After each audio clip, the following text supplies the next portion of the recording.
Good Monday morning, friends. Welcome back to the Big Takeaway here on Understanding Your Bible. My name is Jim, and this is where I share my big takeaway from Sunday morning at church with you and ask you to share yours with me.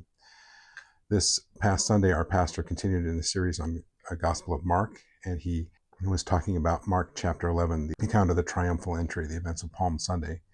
But he really made a great point from what he shared from Luke's account in Luke chapter 19, how the palm branches that were being waved were a political statement going back to the Maccabean revolt that happened in the intertestamental period a couple hundred years before.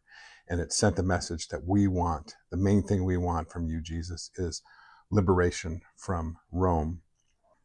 But Luke 19 talks about how as Jesus he's coming over the Mount of Olives and he sees the city of Jerusalem and he begins to weep over it. And our pastor said he was overcome with grief because he sees a city that longs for peace, but is going to reject the Prince of Peace. He sees a people looking for political rescue, but missing their own spiritual ruin. And I just thought how appropriate this is for today.